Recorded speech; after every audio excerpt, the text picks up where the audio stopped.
Paz y bien. Un saludo para todos en los corazones de Jesús, José y María. Mi nombre es William Toro. Sean todos bienvenidos a este canal Enfoca tu Fe y a su programa Preguntando se llega a Roma.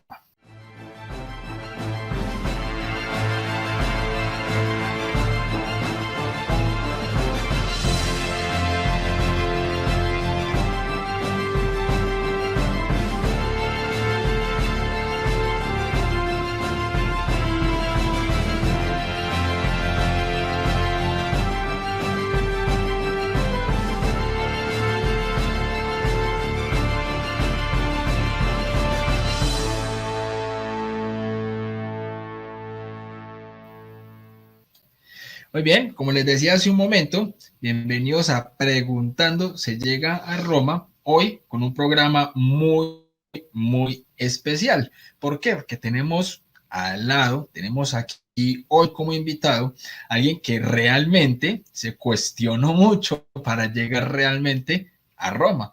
Entonces, mi hermano Tomás, ¿cómo estás, hombre? Bienvenido a Enfoca tu Fe.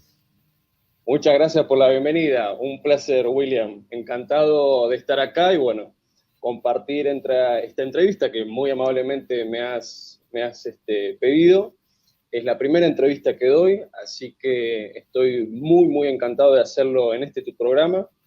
Y bueno, abierto a todas las preguntas que quieran hacerme. No hay ningún problema. Muy bien. Para muchas personas, el día de hoy va a ser un programa muy especial porque hay muchas personas que realmente no saben de qué se trata esto. Han escuchado unas cosas, han escuchado otras, pero en realidad no saben de qué se trata, ¿ya? Entonces, hoy va a ser un programa muy importante donde todos vamos a aprender y vamos a salir con muchos frutos de este programa. Tanto hoy las personas que están en vivo viéndolo en este momento, que aprovecho para darles la bienvenida y las gracias por estar conectados, y las personas que también lo van a ver más adelante. Entonces, la primera pregunta del programa, que siempre va a ser la pregunta obligada, hermano Tomás, hay personas que no saben quién es usted, hermano, entonces, ¿quién es Tomás? No la pregunta filosófica, sino, hermano, usted, ¿cómo se llama? ¿Dónde vive? ¿Cuál es su vocación? ¿Está casado? ¿No está casado? ¿Es religioso? ¿Es sacerdote? ¿De dónde salió, hermano? ¿Quién es Tomás? Encantado. Bueno, mi nombre es Tomás Edwan, tengo 29 años, vivo en la provincia de Mendoza, de la República Argentina, una provincia que está muy cerquita de la cordillera de los Andes. De hecho, abro esa ventana y se puede ver algunos piquitos. Y bueno, yo soy actualmente estudiante de ingeniería electrónica y me dedico a la enseñanza de programación. Yo estoy en el área de todo lo que tiene que ver con software. Bueno, a tu pregunta, soy soltero actualmente, no tengo vocación religiosa por ahora, no se sabe más adelante, Dios dirá. Y bueno, vivo actualmente solo, en realidad, bueno, vivo con mi hermano. Muy bonito, hombre, como lo decís. Ya Dios dirá, eso es lo mejor que uno puede tener en la vida, estar abierto a la voluntad de Dios. Ahí es cuando uno le abre las puertas al Señor y que Él haga con uno lo que quiera, ¿cierto? Entonces, me parece muy bien, hermano. Bueno, hombre, Tomás, ahí ya viene entonces una siguiente pregunta para este programa y es, hombre, ¿vos has sido católico toda la vida o hace cuánto abrazaste la fe católica de una manera real? Es decir, por convicción. Cuando uno sabe, es que yo soy católico por esto, yo sé que soy un católico por estas razones, no como el que dice, yo soy católico, pero nunca en la vida me he dado ni por enterado qué es lo que realmente enseña la Iglesia Católica. Entonces, hombre, Tomás, ¿hace cuánto sos un católico de convicción? Muy bien. Requiere tal vez de alguna pequeña explicación previa. Yo nací en el seno de una familia católica, papá muy católico, mamá muy católica también. Eh, 2 domingos de misa, hice confirmación, previo obviamente comunión. Fui asistiendo regularmente a misa hasta los 11, 12 años. Y luego, bueno, por cuestiones relacionadas a la adolescencia, a querer cuestionarme un poco sobre la vida, terminé enfrentando a mis padres, especialmente a mi papá, y bueno, decidí no ir nunca más a misa por cuestiones de convicción, porque yo creía que faltaba mucho, inclusive veía cierta hipocresía en muchas cosas, entonces me terminé separando. Eh, no me hice más cuestionamientos, mi vida fluyó normalmente, y bueno, después de ciertas cosas que iremos contando y desarrollando muy seguramente con tus preguntas, eh, vuelvo a encontrarme con dudas cada vez más profundas, después de haber vivido otras y resuelto otras, y de la única forma que pude ir develándolo fue informando cada vez más, hasta que en un momento dado, en junio del año pasado, del 2022, hace aproximadamente unos 6 o 7 meses, tomo la decisión definitiva de volver a la Iglesia Católica que me acunó, que me vio crecer, y realmente te digo, lo siento hoy en día como un volver a casa, sin lugar a dudas. Así que a tu pregunta es, hace 7 meses que definitivamente y por convicción soy católico. Qué belleza, mi hermano, una belleza. Y dado que, como nos decías hace un rato, esta es la primera entrevista, entonces aproveche, mi hermano, en nombre de todos los que están viendo en este momento y van a ver después, hermano, bienvenido a la casa, bienvenido a esta santa iglesia católica. Ahí gracias, desde el otro lado, mi hermano, hay un montón de gente dando el aplauso, hermano, de bienvenida. Hombre, Tomás, entonces ahí eso es lo que ya realmente nos va a dar pie para la pregunta de este programa, donde la gente se va a dar cuenta realmente cuál era la cosmovisión entonces que tuvo Tomás durante todo ese tiempo que estuvo fuera de la Iglesia Católica. Es decir, como católico de convicción y practicante. Porque, hombre, listo, claro, fuiste bautizado, entonces digamos lo que en el papel siempre fuiste católico, pero por convicción estabas fuera de el seno de la Iglesia Católica. Entonces, hombre, ¿cuál era esa cosmovisión o las cosmovisiones que pudiste haber abrazado? Uno muchas veces pasa como por varias etapas y procesos. Entonces, ¿fueron varios, una sola? ¿Cómo fue eso y cómo llegaste a eso, hermano? Muy bien, perfecto. Mientras me hacía la pregunta, recuerdo que fueron tres cosmovisiones muy particulares que tuve.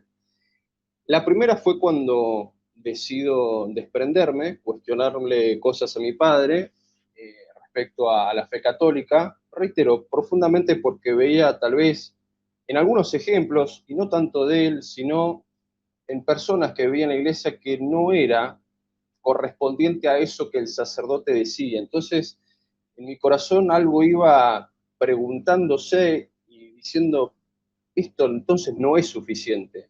Si las personas se comportan de esta o cual forma, algo más debo buscar para esta añoranza, podría decir, interna que yo tengo de querer realmente unirme a algo muy superior.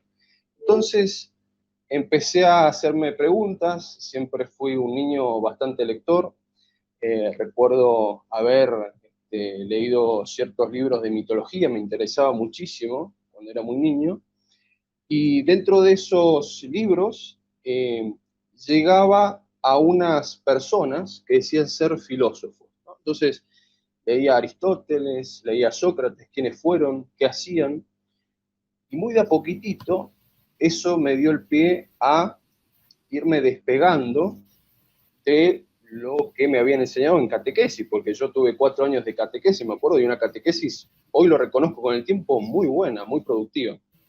¿Qué edad Sí, tenías más o menos en ese momento? bueno, yo creo que comencé con las lecturas a los 11, 12 años. ¿Sí? Previamente ya había leído algo, me interesaba mucho, reitero, este tema, tenía muchas revistas de mitología y bueno, cada vez esto me iba haciendo cada vez más preguntas, ¿no? Esto de cómo un dios solamente, ¿Y por qué durante tanto tiempo hubo tantos dioses en la historia, ¿no? Esas cosas me las preguntaba bastante. ¿Y cómo puede ser que estos tipos tan interesantes, de los que se habla hoy en día, Aristóteles, Platón, no parecían creer en uno solo? Entonces, ¿es verdad realmente lo que tanto se me enseñó o tengo que seguir buscando, ¿no? Entonces, esa era una cosmovisión que tenía en su momento. Buscar, seguir buscando. Esto no es suficiente porque acá hay algo que está roto, está descosido. Entonces, necesito salir a buscar verdades, ¿sí?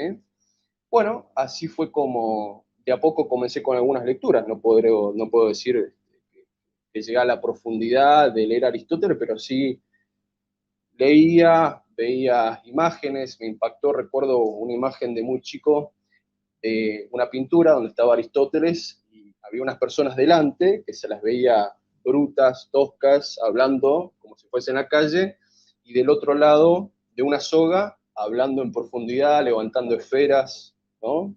Con libros, con papiros. Eh, entonces, me acuerdo una pregunta que me hice, que es, ¿cómo hago para dejar de estar en la calle y pasar del otro lado de la soga, ¿no? Con aquellos que conocen o que saben.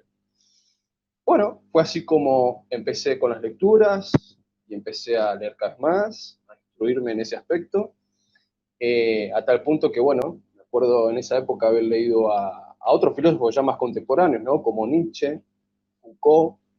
Entonces, mi cabeza empezaba como a atolondrarse de una cantidad de ideas y de preguntas y ya lograba desprenderme de esa idea y concepción de Dios, ¿no? Lo cuestionaba más, racionalizaba todo.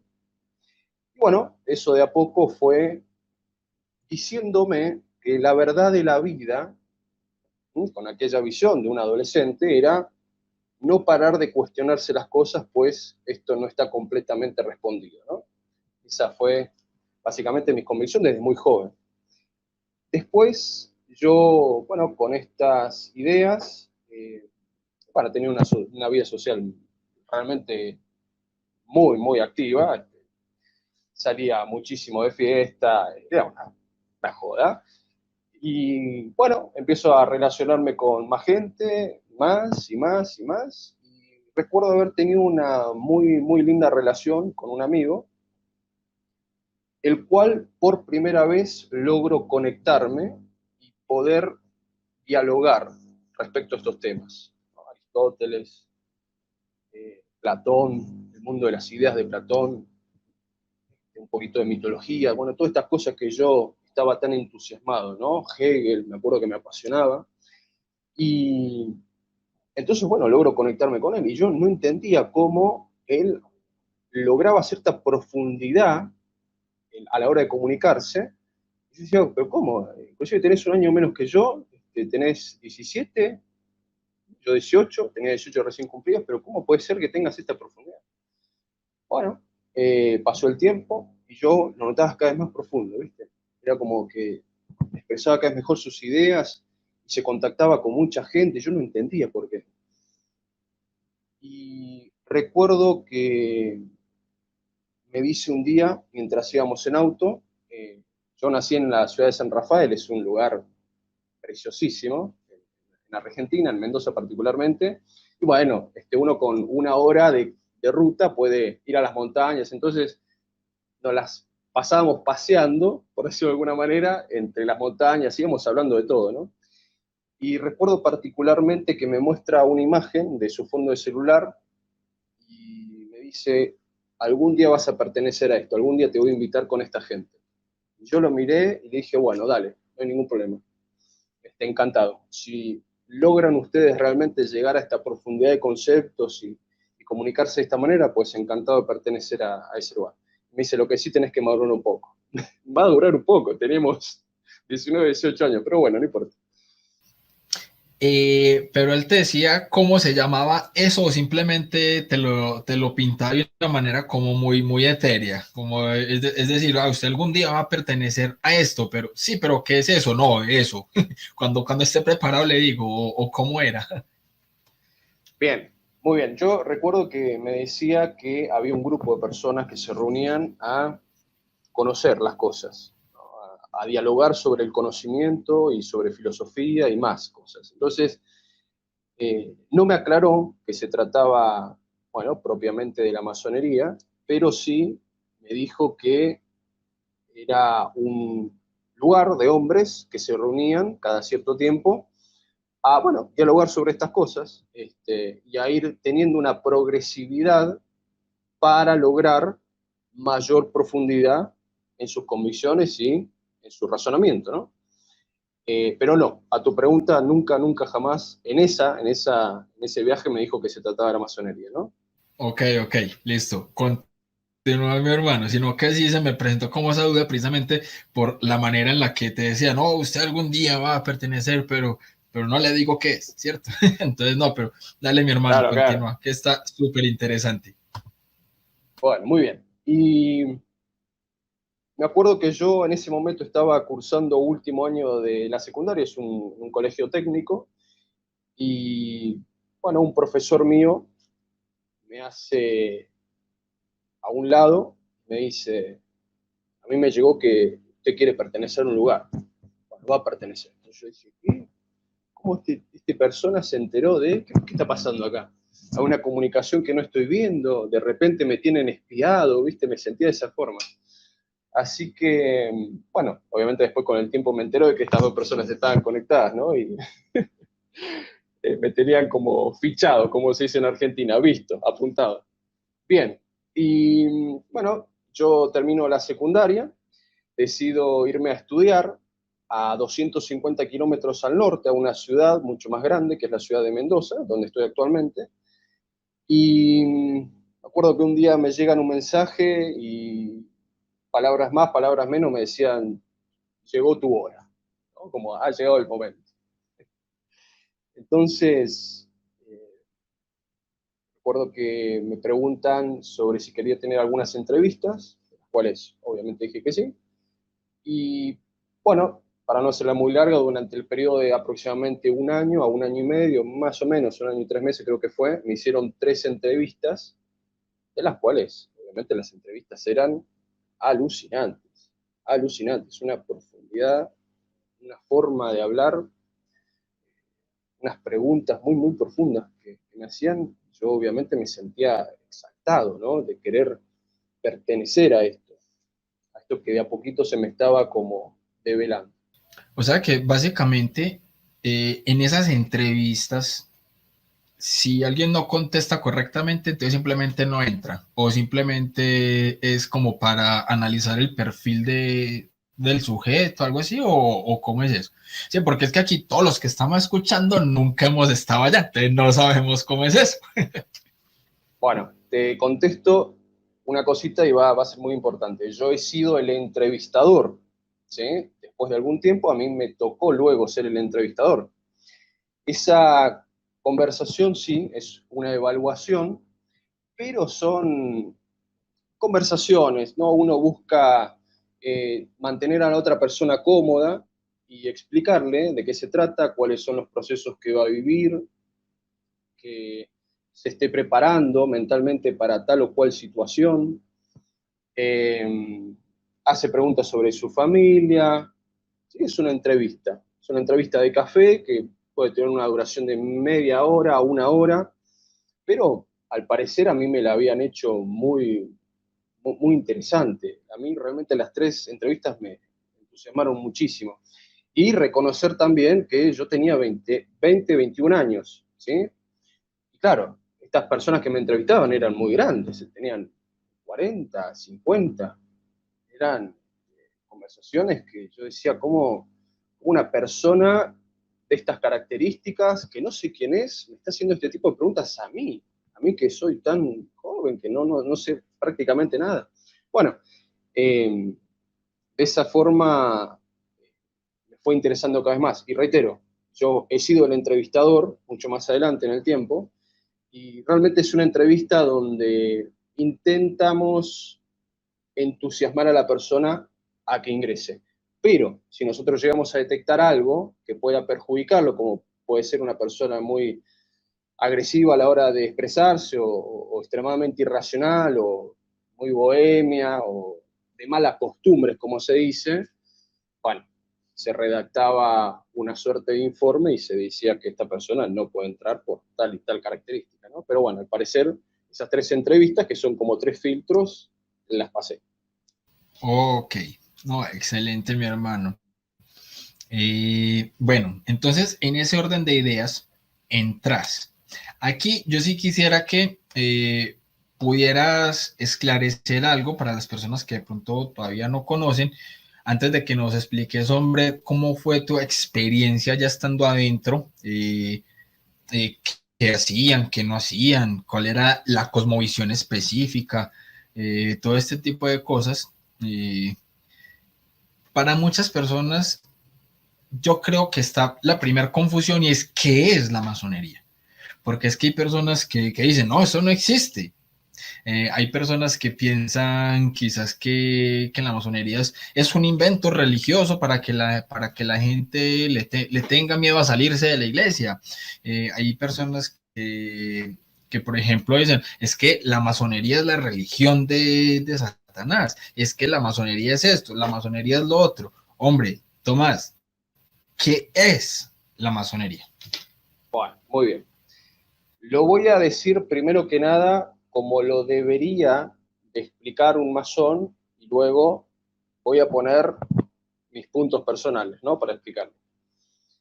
Lo que debería decir un masón es que es una institución que funciona como una escuela de pensamiento libre a la hora de pensar, en donde va a encontrar igualdad entre todos aquellos en los que se vaya a relacionar y va a encontrar también un ambiente muy, muy fraterno, ¿sí? Es decir, una conexión con los demás, una amistad casi inmediata, y le va a servir a uno a desarrollarse en pos de, bueno, tener un liderazgo en la sociedad o ser una persona que pueda mostrar sus valores y sus virtudes como una persona recta, justa y firme.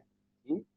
Entonces, para resumir, una institución que es una escuela de pensamiento en donde uno va a ir develando conocimiento a medida que va subiendo de grados.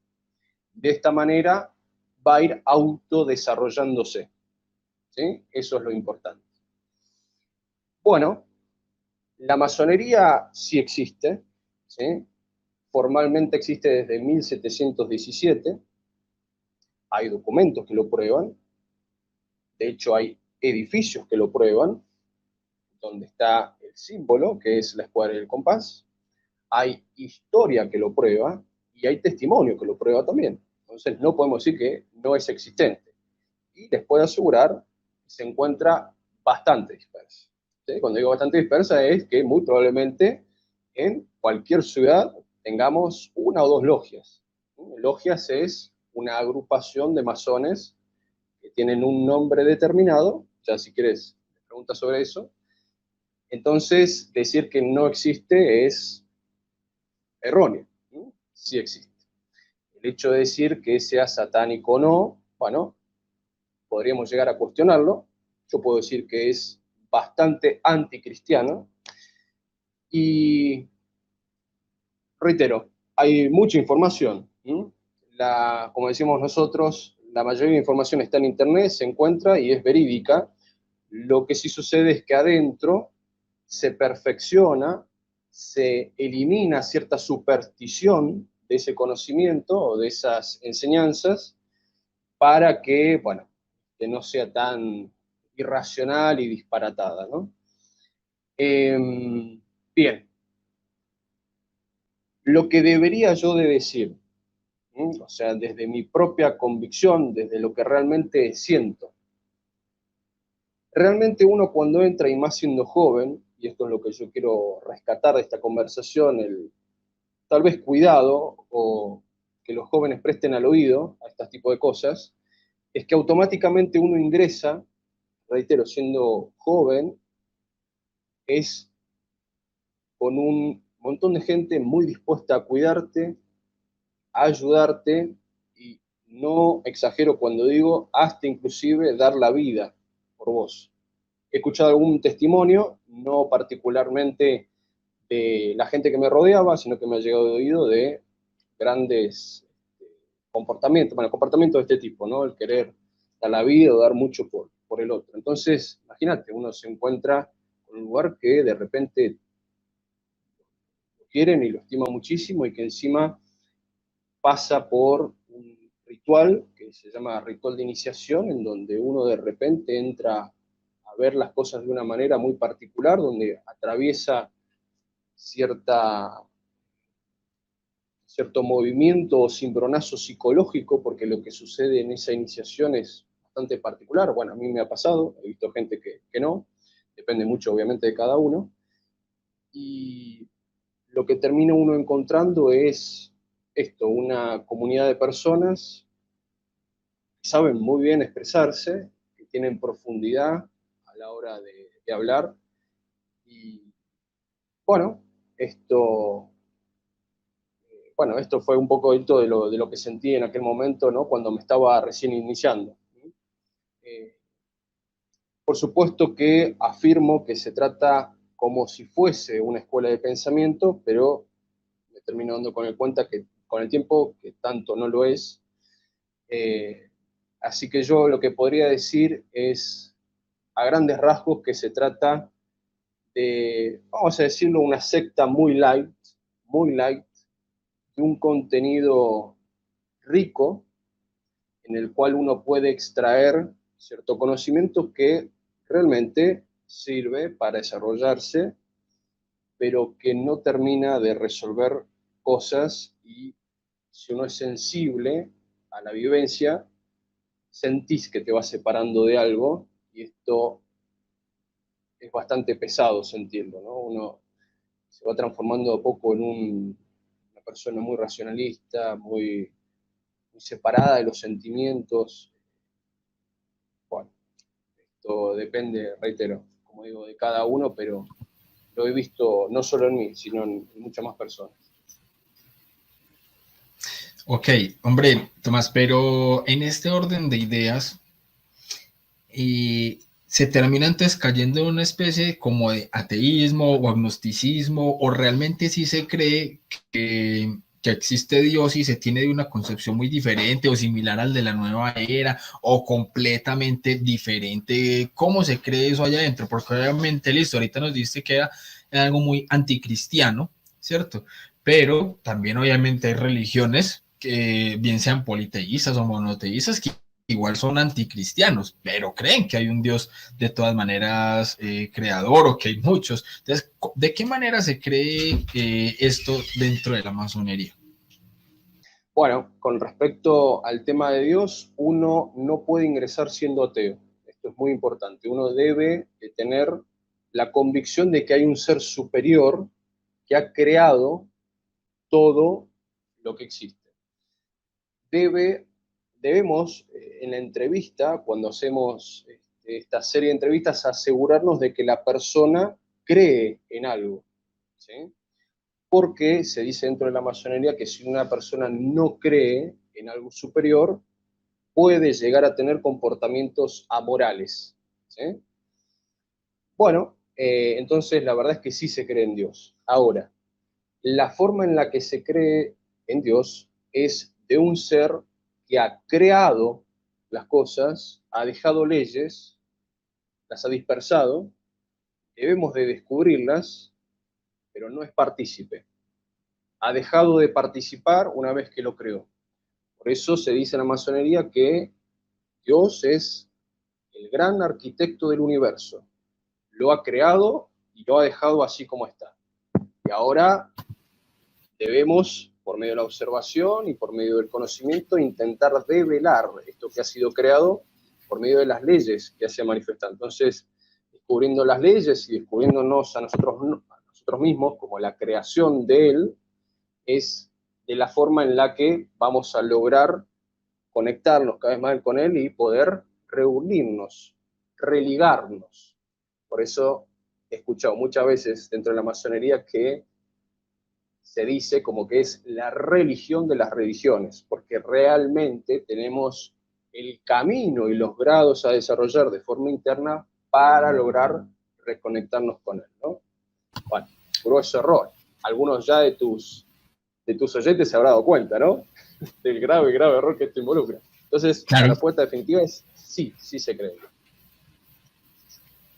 Ok, entonces eso me da que obviamente, ya antes como para que nos puedas indicar como realmente tu experiencia adentro, sino que cada cosa como que le va surgiendo a uno como las dudas, todo, no siempre se tiene la oportunidad de poder preguntarle a alguien que lo ha vivido. Porque es que no es lo mismo Pregunte. uno realmente ir y googlear y preguntarse esto, lo otro, o ver un testimonio de alguien que ya haya estado, a que uno mismo pueda realmente hacer entonces este tipo de preguntas, ¿cierto? Hombre, si algo se ha dicho es que la masonería es la que controla el tema del nuevo orden mundial. ¿Eso es cierto o solamente tiene un poco que ver o de qué se trata esa cuestión? Bueno, bien, perfecto. Sí, permanentemente uno entra a YouTube y ve este tipo de videos y cree que este nuevo orden mundial se está produciendo gracias a un grupo de personas conectados mundialmente que están permanentemente pensando cómo dominar el mundo y se hacen llamar Illuminatis y hacen reuniones en Bilderberg y manejan las finanzas del mundo, ¿no? Bueno, bastante alejado de lo que en realidad es. La masonería se parece más a un club inglés para juntarse a charlar, más que un grupo de personas que intentan dominar al mundo. Entonces, la respuesta es no, no tiene absolutamente nada que ver con este nuevo orden mundial. Este nuevo orden mundial parece ser más de, bueno, magnates, personas con mucho poder, con mucho contacto político, políticos muy poderosos, pero no. La respuesta es no tiene prácticamente nada que ver con la masonería. Que haya habido en su momento masones que han pertenecido a estos grupos, ¿sí?, de poder político o de poder económico, es otra historia. Es otra historia. Ahora bien, hay muchas personas que ven simbología que utilizan estas personas, ¿no?, en ciertos lugares del mundo y se preguntan, pero esto no es masónico, ¿de qué se trata? Bueno, la respuesta es, la simbología masónica es muy amplia, ¿sí? Muy amplia. De tal forma que muchos grupos particulares de gente que se han puesto un nombre y dicen, bueno, este grupo es para tal o cual fin, han tomado ciertas simbologías, pero no quiere decir que la masonería propiamente, esta que se instituye a partir de 1717, es la que actualmente quiera implantar un nuevo orden mundial. Es muy exagerado decirlo, ¿sí? Ahora, creo yo, ¿sí?, como ex masón, que ¿se quiere imponer un nuevo orden mundial? Mi respuesta es que sí, pero no está de manos de la masonería. ¿Mm? Claro, comprendo perfectamente. Entonces, más bien lo que podríamos decir, y me corregirás, hombre Tomás, es que más bien esta gente, que obviamente muchos de ellos sí han sido, y se nota pues que son abiertamente Illuminatis, básicamente entonces más fácil puede ser que estos Illuminatis hayan pertenecido o pertenezcan incluso a la masonería, pero también obviamente estén participando de este nuevo orden mundial. Entonces el hecho de que pertenezcan al uno o al otro, entonces hace que la gente o los que estamos por fuera, entonces terminemos confundiendo y entonces digamos que le estamos transportando la responsabilidad de esto al otro o viceversa, ¿ok? Es correcto, es correcto. De hecho, sí se sabe, no recuerdo particularmente con nombres, me gustaría poder darlos, que hubo un grupo en el siglo XIX que sí se hicieron llamar Illuminatis. Tuvieron un propósito de dominación política, pero creo que no llevaron a cabo a poder implantar estas ideas que ellos tenían. Por lo tanto, bueno, quedó únicamente el nombre y el mito de referencia a aquellos Illuminatis que poco lograron. Que existan hoy en día, lo que pasa es que hay tantos grupos que se quieren decir a sí mismos Illuminatis porque, seamos sinceros, hasta a quién no le gustaría querer dominar el mundo con tus colegas, ¿no?, con tus amigos. Tan, hay tantos grupos, reitero, tanto loco que quiere hacerlo que, bueno, hoy ya no es lo que era en su momento, ¿no? Ahora, es muy importante mencionar que durante cierto tiempo sí la masonería tuvo un poder muy, muy importante, y esto se ve en la historia en lo que yo denomino, gracias a un historiador que es Patricio Lons, la balcanización de Latinoamérica, las independencias, ¿no? Tantas guerras internas en querer separarse con España, bueno, yo ahí te puedo asegurar que sí hubo una muy importante, bueno, presencia masónica, ¿no? En ciertos líderes, en militares y en políticos, que realmente, bueno, sí, sí tuvieron un poder y un control muy grande. ¿Sí? Pero bueno, nada más ha dejado a la realidad que decir que, consecuencia de ello, hoy en día quienes dominan el mundo son un grupo de iluminados que proceden de la masonería propiamente. Completamente comprendido y espero, hombre, que también a las personas que puedan estar viendo esta transmisión el día de hoy también les pueda estar quedando claro esto. ¿Para qué? Para que cuando llegue alguien con cuentos de que es que la masonería esto, la masonería lo otro, no, que realmente podamos saber de qué se trata, cómo abordarlo y si hay que darle respuesta a alguien desde nuestra fe, podamos hacerlo con criterio y realmente sabiendo cómo son las cosas. Bueno, antes de que pasemos entonces ya a la siguiente parte, sí me gustaría hacer una pregunta que yo creo que es bastante importante en este caso, y es que se ha sabido que no muchas personas que han salido de la masonería cuentan el cuento, es decir, cuentan su historia o, bueno, muchos incluso han salido y no es que realmente todos hayan llegado a la iglesia católica. El tema es que a muchos o los han silenciado, no sé, es especulación, o cómo es ese cuento, o sea, alguien se dice, no, ya no quiero estar aquí en la masonería, hasta luego, un placer haberlos conocido, me voy, y bueno, listo, no, muchas gracias, hombre, por tu participación, que estés bien, hasta luego, o cómo es esa, digamos, ese, ese criterio de silencio, porque no todo el mundo sale a decir este tipo de cosas. O Tomás está corriendo un riesgo y un peligro al hablar estas cosas, hermano. Cuéntenos, hombre, Tomás, a ver cómo es esa cuestión. Bueno, voy a responderte diciendo lo siguiente. Si hace 150 años, tal vez, yo hubiese dicho, bueno, me retiro de la masonería porque es mentira y voy a decir que esto y esto y esto está mal y mal y mal, bueno, tal vez hubiese corrido cierto riesgo. Hoy en día, no, en absoluto. Sé que obviamente va a tomar tal vez alguna repercusión lo que estoy diciendo, pero no, realmente no corro riesgo. Ahora, en los inicios de la masonería, esto era tan privado y mantenía mucha puja, o sea, mientras se iba desarrollando, iban personas cada vez más importantes de la sociedad inglesa o francesa perteneciendo a esto, bueno, iban apareciendo intereses de poder, ¿sí? Y estos intereses de poder eran evidentemente ocultos, a su vez que había cierto conocimiento interno que se quería guardar, ¿sí?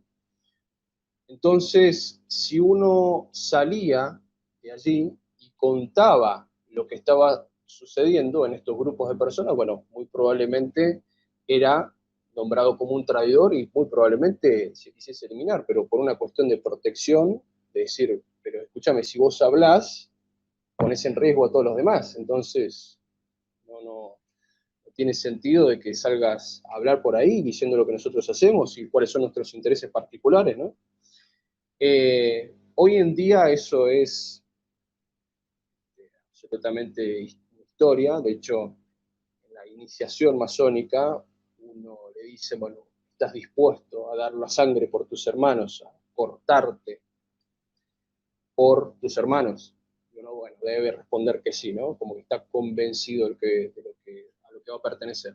Bueno, esto se viene trayendo como una tradición simbólica de, bueno, si perteneces, entonces no solamente nosotros te vamos a proteger, sino que tú nos tienes que proteger a nosotros, porque corremos un riesgo, ¿no? Entonces, eso con el tiempo ha cambiado muchísimo. Y bueno, hoy en día yo simplemente con haber dicho hasta luego, no quiero pertenecer más, presento una carta de renuncia y no quiero tener absolutamente más nada que ver, directamente me dijeron, pues vete, no hay ningún problema, eres libre. Así que esa es mi respuesta. Ok, perfecto, completamente aclarado, mi hermano. Sí, porque yo sé que muchos podrían estar teniendo esa duda, porque no solamente en las películas, sino también en documentales y en muchas cosas, o cámaras secretas se infiltró en una reunión de la masonería, ese tipo de cosas, ¿cierto? Entonces, siempre ha sido como algo muy mistérico, ¿cierto? Ese tipo de cosas. Bien, Bueno, sí sí cabe aclarar que el masón cela mucho lo que sucede ahí adentro.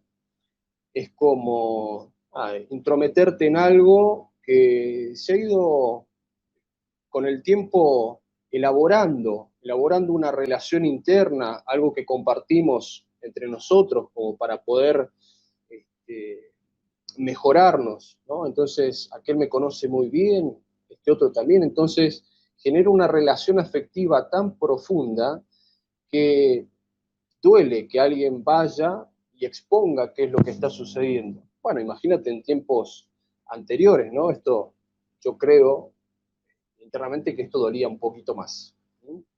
Pero bueno, por una cuestión de cómo era la vida cotidiana de cada uno, ¿no? sí, claro, totalmente, mi hermano.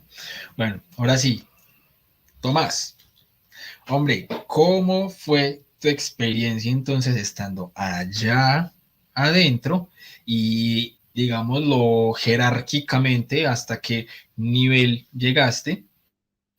Y después de ese nivel, como digámoslo así, ¿cuántos niveles te faltaban como para llegar a la cúspide o algo así? Porque, hombre, listo, digamos que bastante joven, ascendiste muy rápido o llegaste pues como bastante lejos dentro de, no sé si se llamaría la logia o dentro de la masonería a nivel general, ya nos explicarás pues cómo viene eso. Contanos, hombre, Tomás, cómo fue esa experiencia ya estando ahí adentro y cómo fue que subiste y hasta dónde llegaste. Bien, muy bien. Bueno, esta es la parte larga de la historia, ¿no? Bueno, uno ingresa después de haber pasado por un ritual, como les decía, de iniciación, donde sucumbe un poco la mente y uno se encuentra con otra realidad distinta. Personas que tienen una forma de hablar muy particular, se paran de una forma, hay simbología por todos lados, hay un ritual, ¿no? Que apenas uno entra no entiende qué es lo que sucede y está un libro ahí, que es una Biblia, hay un hombre en, en una punta, ¿no? Que es el presidente de la logia, se llama Venerable Maestro. Bueno, entonces uno entra realmente impactado y cuando uno ingresa le dan el título de aprendiz, ¿no? Entonces, bueno, después de haber pasado por este ritual de iniciación, fui constituido, como se le dice, aprendiz masón. En los cuales, bueno, te ponen un mandil, no sé si sabes lo que es un mandil, es como un delantal, ¿sí? Todo de color blanco. Yo estaba vestido de traje, me acuerdo, y bueno, me ponen este mandil y cuando eché un vistazo general a las personas que había, estaba mi amigo, que yo te mencionaba, muy contento de verme ahí, y veía gente que no tenía absolutamente nada que ver con mi edad. Yo era un nene prácticamente ahí adentro, porque el promedio de la gente que yo veía era entre 30 y 40, el promedio. Entonces, gente muy grande dándole una bienvenida muy calurosa a un muchacho que apenas había entrado, ¿no? Entonces, estaba como impactado por todo lo que estaba viviendo. Bueno, yo estaba realmente, al principio recuerdo haber estado muy tímido con la situación, no entendía, no quería hablar en público, me costaba mucho, pero con el tiempo fui entusiasmándome por aprender más, quería aprender el ritual, las preguntas, la simbología, qué significaba que los movimientos que se hacían dentro de una reunión, cómo se hacían, por qué se hacían, qué finalidad tenía, qué significado tenía aquellas cosas que algún maestro masón decía, ¿sí? Bueno, yo con el correr del tiempo fui, como te decía, investigando y profundizando más del tema, juntándome con uno u otro, haciendo preguntas. De repente, muy velozmente aprendí la cuestión ritualística, ya me encantaba participar, quería moverme, quería hacer mis cosas. Me propusieron hacer un trabajo oral, obviamente lo hizo con todo el encanto del mundo, fui con mi hojita escrita, les conté qué es lo que me había parecido de la iniciación, me pareció absolutamente hermoso, una locura, todos encantados, diciéndome que bien, miren cómo piensa este muchacho, tan joven y con tantas convicciones de querer pertenecer a este grupo de hermanos muy queridos. Bueno, y así transcurrió, ¿no? Reitero, mucha curiosidad me causó, sentía ese hambre de saber que siempre tuve y sentía que lo podía desarrollar y sentía que no era cuestionado, es decir, yo podía decir lo que pensaba y ahí realmente no pasaba nada, es más, había gente mucho más racionalista y mucho más entusiasmada y apasionada por querer este, contar qué es lo que iba aprendiendo de filosofía o de esoterismo inclusive, o cuestiones involucradas a la propia masonería, a su simbología, a la explicación, perdón, de los símbolos, etcétera, etcétera. Bueno, esto fue un proceso como aprendiz masón de aproximadamente un año, y en un momento me dicen, bueno, ya estás listo para el próximo grado. Obviamente hay mucha cuestión interna que contar, que bueno, ya en algún momento con algún video lo contaré, ¿no? Qué es lo que se aprende, cuáles son las evaluaciones por las cuales uno tiene que pasar, cómo debe demostrarse. No digo la convicción, porque tal vez uno esté medio cohibido de querer pasar a otro grado, pero sí mantener, ¿no?, esa relación intelectual con lo que a uno le va enseñando, con lo que a uno le van enseñando y bueno, demostrarlo, ¿no?, en algún aspecto. Y bueno, como te decía, en algún momento me invitan a formar parte del grado superior, me preparo en un examen, recuerdo, lo di muy bien, no sé cuántas preguntas, me acuerdo me habían hecho, y bueno, paso al siguiente grado, que es el grado de compañero, y es como que se abre un velo nuevo, ¿no?, de las cosas. Más símbolos, más conocimiento, el pedido de los masones maestros, ¿no?, que te conectes más con la virtud, que te despegues y desprendas de los vicios, que investigues, que leas más. Obviamente está en uno mismo el hacer caso o no, ¿no? Porque había personas que, bueno, no le interesaban tanto y estaban por estar. Bueno, particularmente a mí me llegó por ese lado y quise ahondar más en estas cosas. En este grado aprendo más, estoy más entusiasmado todavía, investigo, pierdo el tiempo investigando, presentando, me acuerdo, Te trabajos pregunto que algo hice. ahí, Tomás. Sí, dime.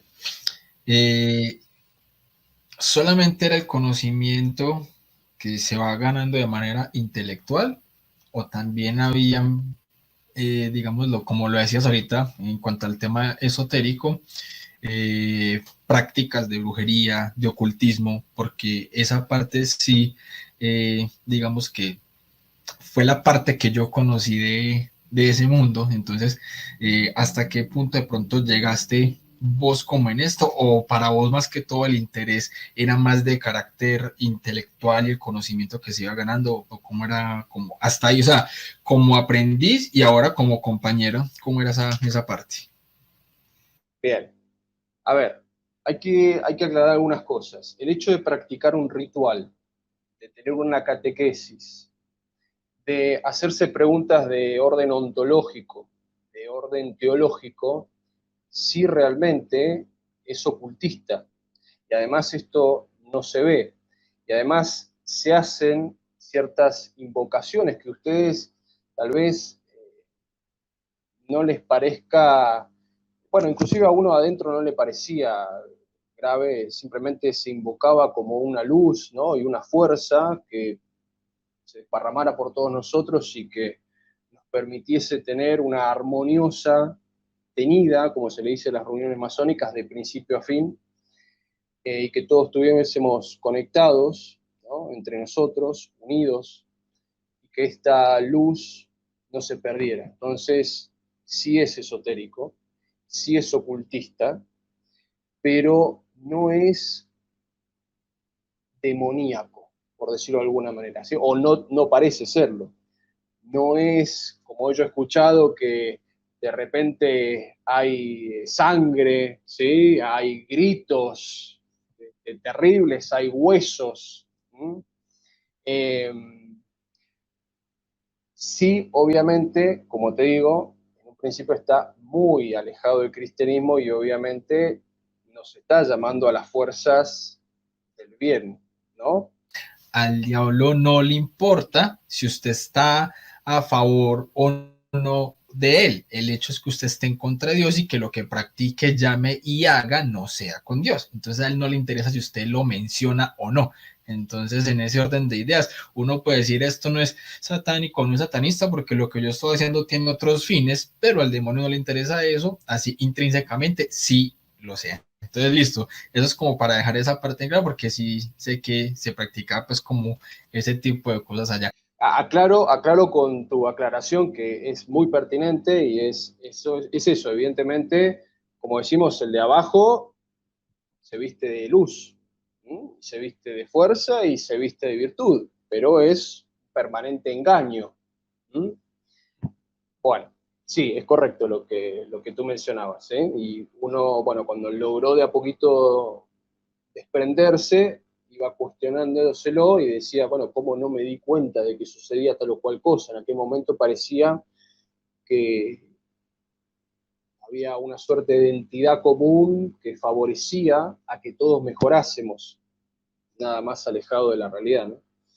Bien, comentarte lo siguiente, claro, cuando hago este proceso de recorrido en este segundo grado, que es el grado de compañero, eh, bueno, me acuerdo que empecé a leer cada vez más, a entusiasmarme cada vez más. Ahí hoy lo veo tal vez como un error. A ciertos aprendices les decía que se entusiasmen y les transmitía cierto conocimiento.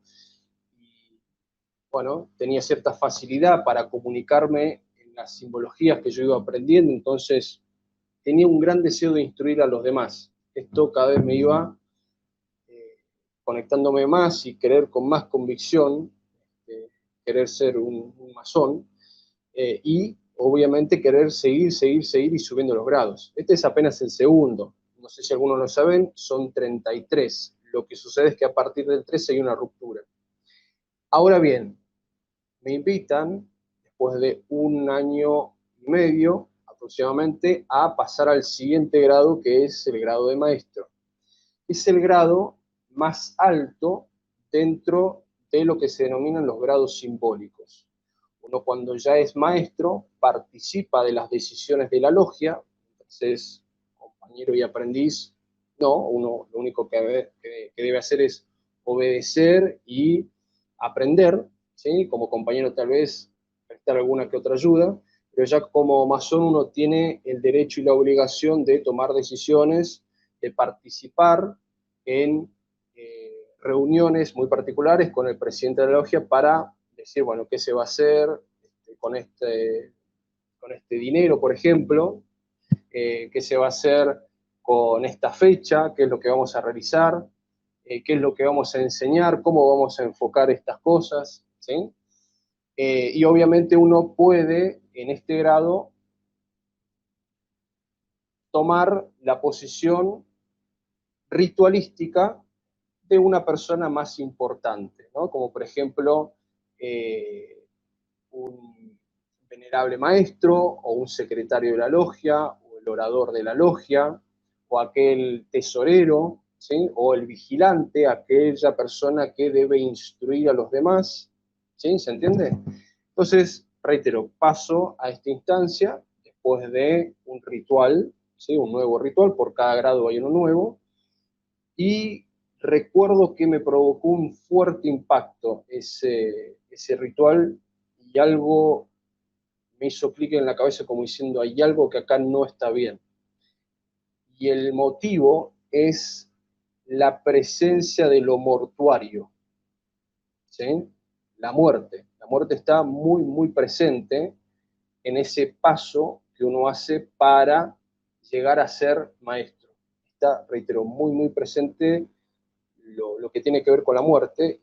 Me acuerdo que me provocó un fuerte impacto cuando me sacan una venda de los ojos y veo una calavera eh, en el sitial del presidente de la logia, el venerable maestro, como se le dice. Además de que estaba todo de negro, ¿sí? Había cierta parte del mandil del maestro, ¿sí? Este delantal, que tenía una calavera, y cada uno lo tenía. Y si bien me pareció simbólicamente significativo, como diciendo, la muerte interior sirve para que uno venza el ego, por otro lado, me había parecido que algo no andaba muy bien. Y me acuerdo haber tenido una suerte de desprendimiento. Fue en ese momento donde dije, acá hay algo que no va bien. Como un, no sé, es algo intuitivo que me pasó en la cabeza, como diciendo, acá hay algo que no está para nada bien. Como un santo ángel de la guarda y diciéndole, hombre, no, no. Sí, por supuesto. Sí, pero ¿por qué estás haciendo? Por qué querés seguir ahondando en esto? ¿No te has dado cuenta ya que esto no va? Bueno, se me habrá pasado rápido porque estuve un año más prácticamente investigando, haciendo entrevistas, llevando las cuentas de la logia, queriendo formar parte de los vigilantes, aquellas personas que tienen que formar a los demás, pero recuerdo que tuve un episodio muy particular con el estudio y el estrés. Tuve un episodio en donde me empecé a sentir muy mal, tuve por cierto tiempo de mi vida temas relacionados a la ansiedad, mucho a la depresión también, donde llegué a un punto de estrés en donde inclusive no podía llegar a leer de recorrido, me acuerdo, fue un impacto muy, muy fuerte, pero seguía teniendo esta convicción interna que lo único que me iba a poder ayudar era seguir perteneciendo a la masonería y seguir desarrollándome adentro con ellos, además de que recibía su ayuda y todo lo demás en esta etapa. Eh, Esto fue durante mucho tiempo, no voy a precisar los tiempos porque no recuerdo mucho cómo fueron esos, porque de repente llegó una pandemia y fue ahí, en ese momento exacto, donde empecé un camino de vuelta hacia atrás porque me logré desprender de asistir a las reuniones. ¿Mm? Eso fue milagroso para mí. Para mí el principio de la pandemia fue un milagro realmente. Eh, Qué pena, Así que hombre, bueno, Tomás, ahí sí, haciéndote, haciéndote como una pequeña pausa ahí con lo que estás diciendo. Eh, Esa pandemia, hermano, yo creo que el que la supo aprovechar, realmente eso fue el retiro espiritual más largo de la historia, pero más provechoso, porque totalmente, realmente, hermano, fue volver a Dios. Y totalmente. quien no lo supo aprovechar, lo que hizo fue antes alejarlo de Dios. Entonces la pandemia yo creo que alejó a los que se estaban ya terminando de ir y volvió a acercar a los que queríamos estar como más cerquita. Entonces, por eso te digo, fue un retiro, el retiro espiritual más largo de la historia, por así decirlo, hombre, pero con más frutos y muchísimos frutos Absolutamente. de conversión. Para la muestra un botón, vos, hombre, Tomás, pero sí, ya quería pues como hacer como ese acote ahí, hombre, ya continúa, continúa. Absolutamente, ¿eh? Absolutamente. Ahí logré tener el espacio suficiente como para decir, bueno, pero realmente, ¿qué quiero en mi vida? ¿No? Empezaron como una suerte de preguntas, mientras de repente una ciudad estaba absolutamente desolada, como parecía que no había futuro y que me iba a morir la segunda semana, porque si ya empezaba a toser, obviamente ya me moría. Entonces, sí, sí, realmente fue un quiebre absoluto, absoluto, y me permitió retroceder en el tiempo y hacerme muchas, muchas preguntas a la vez que investigar. Había mucha gente que tuvo mucho tiempo para exponer sus ideas y fue ese el motivo por el cual yo empecé a acceder a aquellos videos o testimonios que iban dando y muy de a poquitito fue, bueno, reitero, reconectándome con dudas interiores que yo tuve. Yo estuve entonces durante 7 años y medio, como para terminar esta historia, reitero, llegué a ser maestro masón e inclusive con 28 años me llegó la propuesta de liderar esa logia. Lo que pasa es que hubo una ruptura interna, entonces habían quedado algunos hermanos de una logia, otros de otra, mi logia quedó con muy pocos números y yo era como una persona muy entusiasta, tenía, bueno, cierta capacidad para expresarme en aquel momento con ellos, obviamente en ese ámbito. Bueno, recuerdo, o sea, tenía muy buen manejo también a la hora de recordar ciertas cuestiones ritualísticas, ciertas cuestiones formales, entonces se me había dado esa ocasión, pero fue como un mensaje de no sé qué lugar que me dijo, no, no tenés que estar acá porque dentro de muy poco va a pasar algo y tenés que ir para el otro lado. Entonces, para el otro lado me refiero a salir de acá, ¿no? Entonces, sí, totalmente. Entonces, en total estuve 7 años y medio. Ante la pregunta de hasta dónde llegaste, cabe aclarar lo siguiente, yo llegué hasta el grado más alto en la categoría de lo que se denomina lo simbólico, ¿sí? O sea, llegué a ser maestro, por lo tanto tenía autoridad, tenía voz, etc. Después hay una suerte de perfeccionamiento que llega hasta el grado 30 y después los últimos 3 grados tienen que ver con cuestiones simbólicas o administrativas, ni siquiera vale la pena, después algún video haré explicando algunas cosas de ellas. Eh, lo que sucede es que los grados, por ejemplo, del 4 al 30, son grados que uno va ganando por bloques. Se les denomina grados filosóficos, en los cuales uno va aprendiendo ciertos conceptos y va avanzando. Por ejemplo, recuerdo que tenía hermanos que me decían, bueno, la semana pasada pasé del 4 al 9, te decía, ¿no? Entonces, bueno, uno iba perfeccionando conceptos, ¿sí? De los grados anteriores, aprendiz, compañero, después de maestro y logrando mayor carga simbólica, ¿sí? Pero bueno, les puedo asegurar que tocaba de oído algunas cosas y ahí había cosas que no me parecían para nada correctas. Después, si quieren, haré algún video, no sé, después coméntenme si los quieren. Bien, No, hombre, entonces, me parece que antes va a ser muy productivo y muy fructífero, mi hermano, que por ejemplo en tu canal empieces como a hacer ese tipo de aclaraciones, porque claro, acá obviamente lo estamos contando como lo hablábamos ahorita fuera pues de la cámara, esto es testimonial dentro de un marco también apologético, ¿cierto?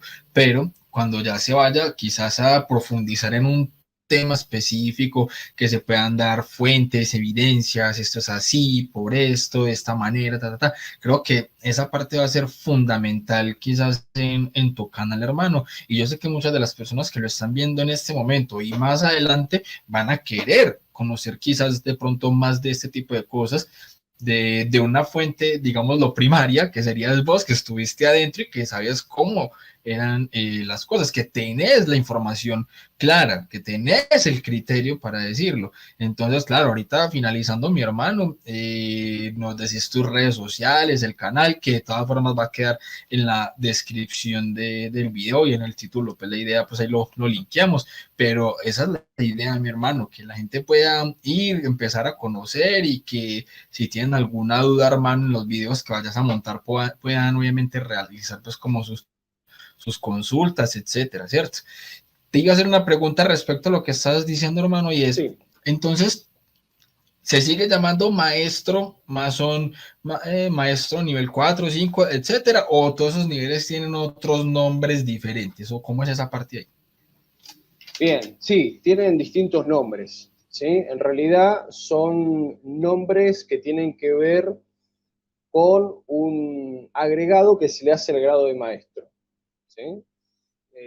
No vale la pena, son muchísimos. Por ejemplo, el último es un gran comendador, no vale la pena ahora aclararlo, pero sí, cada vez que uno va pasando de grado, se va empezando a llamar de diferente manera, ¿no? Es como que uno tiene un título de esto, de lo otro, dependiendo del grado en lo que se encuentra. Creo que ahí es donde viene algo eh, que te voy a preguntar, pero ya vos me decís cómo lo querés enfocar dependiendo de la misma línea pues, que tenés en tu historia. Yo normalmente en el programa, yo siempre digo, hombre, ¿cuáles fueron las dos o tres dudas, objeciones o preguntas más fuertes que tenía usted sobre la Iglesia Católica o el cristianismo en general y que le impedían volver a la iglesia o abrazar esta fe, ¿cierto? ¿Cuáles eran de la más suave a la más dura y cómo las respondería hoy en día o de qué manera la solucionó? Entonces, la idea es que si lo quieres hacer de esta manera, listo, o de qué forma lo quieres de pronto enfocar. O no, a mí me sirvió más, fue simplemente, yo me hice y esta pregunta y respondiéndolas me fui dando cuenta que esta era realmente la verdad. ¿Cómo lo vas a enfocar, mi hermano? Pero la idea es como que podamos hacer eso, que la gente sepa cómo pasa una persona que llegó a ser maestro masón a volver a la iglesia católica, pero con un convencimiento real, consciente, coherente de lo que es estar aquí, hermano, y vivir esta fe. Bien, voy a empezar contando que dentro de la masonería no se habla prácticamente de cristianismo. El tema de Cristo es algo que no se toca, ni siquiera de oído, ¿eh? He escuchado jamás a algún maestro hablar de Cristo, nunca, en ningún momento. Entonces, el cristianismo dentro de la masonería se ve como un grupo de gente que está absolutamente absorbida por un dogma y donde este dogma ha sido alimentado durante tantos años y tantos años que ha dejado una mella en la cabeza de las personas para que pertenezcan a cierto anhelo constante de que una vez después de la muerte puedan estar en otro lugar con Dios. Y que vino una persona que fue muy intelectual, que supo endulzar a las masas y que les hizo creer que él era el Hijo de Dios, pero no era más que uno de aquellos tal vez que se supo desarrollar muy bien en sus virtudes y que logra tanto bien y tanta capacidad de expresarse que logró convencer y dejar un punto en la historia muy, muy marcado y que logró una revolución, ¿no? Con todo esto que vivió, que inclusive estaba tan convencido de sus ideas y que fue tan radical que se dejó morir en la cruz. Pero nada más que eso, o sea, no se profundiza.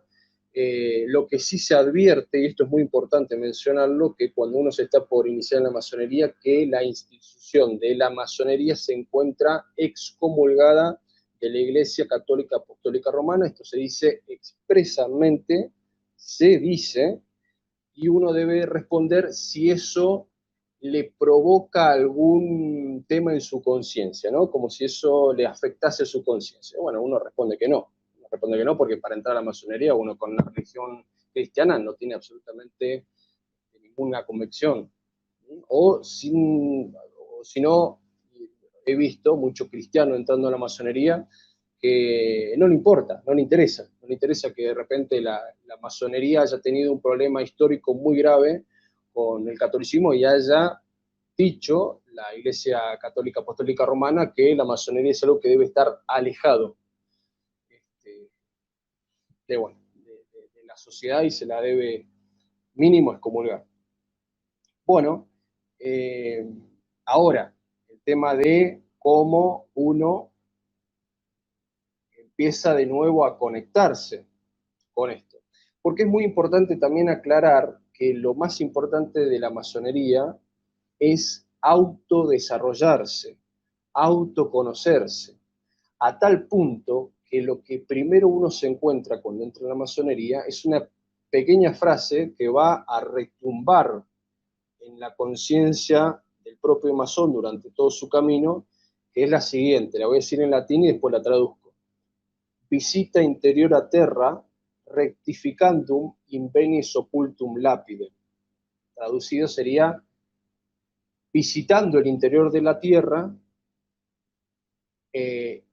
visita el interior de la Tierra rectificando, o sea, rectificándome encontraré la piedra oculta, ¿no? Entonces, visitarse uno mismo, perfeccionar aquello que va a encontrar hasta lograr conseguir aquello tan deseado que es las virtudes o el pleno desarrollo del hombre. Que ningún masón te puede responder qué es la piedra oculta.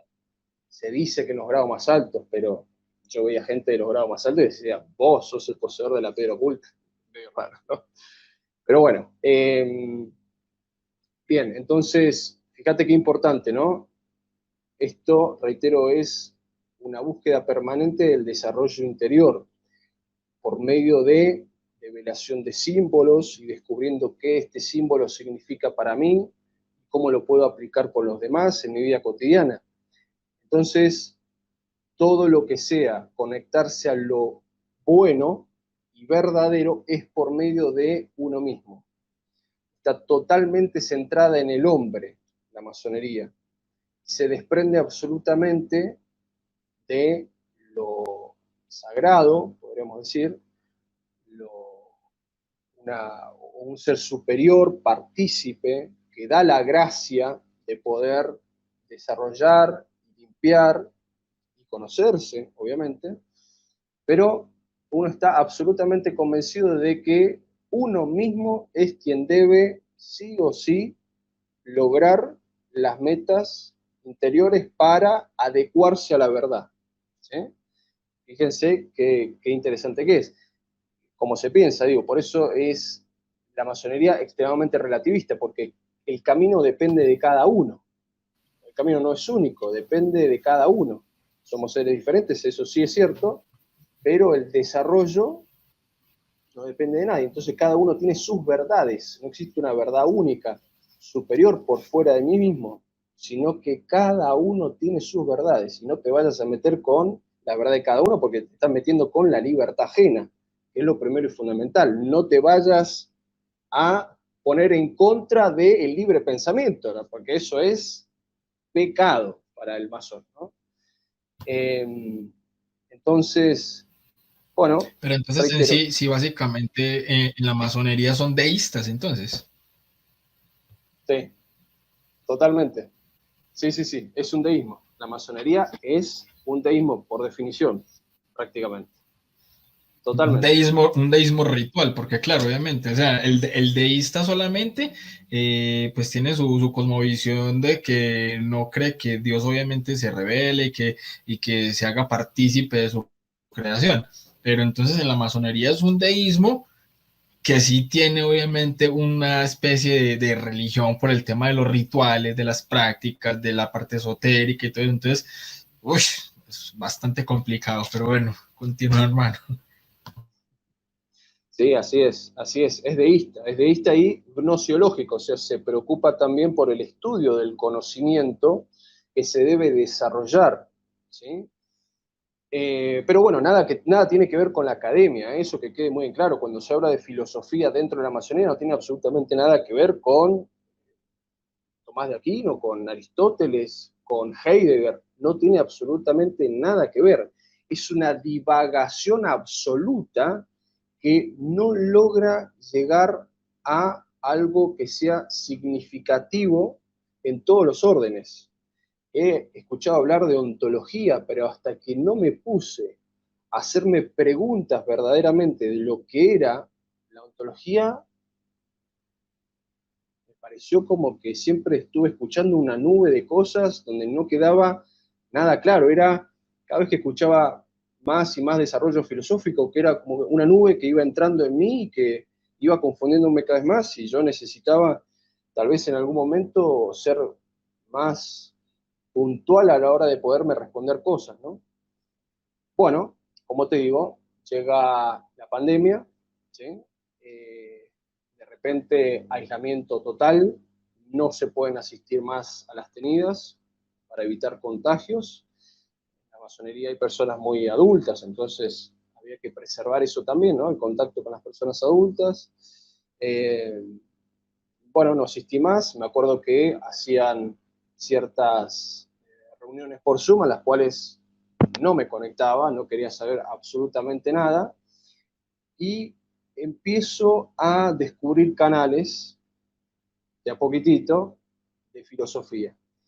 Y iba divagando por uno, por otro, no me llamaban para nada la atención, es más, inclusive había cosas que me parecían como muy básicas, hasta que, y esto lo digo abiertamente, escucho a Jonathan Carlos Ramos, lo digo abiertamente, ¿eh? Sí sé que hay ahora un problema en ese aspecto, pero obviamente voy a contar cómo fueron las cosas, ¿no? No es un problema, o sea, no es que sea un problema. Obviamente hay ideas, o sea, tampoco es infalible, hay ideas que él va a tener que son completamente ciertas, pero hay ideas en las que está equivocado. Que le haya Sí, sí, por ayudado también supuesto. a otras personas a recuperar, digamos, una centralidad en lo que es el cristianismo y eso, quizás sí, y es muy posible. Es más, el mismo Santiago Alarcón, por ejemplo, decía que él aprendía muchísimo de Jonathan Ramos. Uno puede aprender, Totalmente. claro, eso está bien. Es más, si Jonathan Ramos no tuviera cierto nivel intelectual y todo esto, el mismo Dante Urbina no hubiera debatido con él, porque varios de los requisitos de Dante es precisamente eso, una seriedad intelectual, que tenga reconocimiento, varias cosas. Entonces, claro, obviamente no vamos a decir que Jonathan Ramos es un don nadie, no, para nada, todo lo contrario, Jonathan Ramos es muy inteligente, es buena persona, lo que pasa es que puede estar equivocado en algunos de sus conceptos, nada más. Continúa, hombre, mi hermano. Así es, así es. Bueno, obviamente, en realidad, yo escuchaba ciertas cosas de él y otras cosas que me parecían no muy, muy prudentes, pero bueno, eso es otra historia. Vuelvo a los redoblantes entonces. Estuve buscando en internet ciertos canales de filosofía, los cuales yo siempre estuve interesado, hasta que me llega uno de Jonathan Carlos Ramos, donde como que de alguna manera corrige a una filósofa argentina que se llamaba Roxana Kramer en cómo argumentar filosóficamente, de esa forma lo había entendido en su momento, y me pareció sumamente interesante cómo seleccionaba las palabras y cómo profundizaba en los conceptos y cómo uno debía de pensar, ¿no?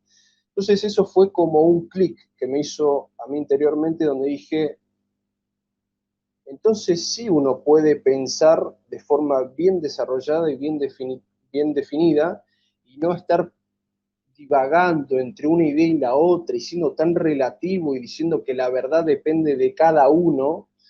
eh, nunca había escuchado, ojo, lo digo de esta manera porque me pareció de esa manera tan asertivo en lograr definir las cosas en un video largo, en un video de más de 2 horas, ser prolijo a la hora de exponerlo. Me pareció sumamente interesante, entonces lo empecé a escuchar.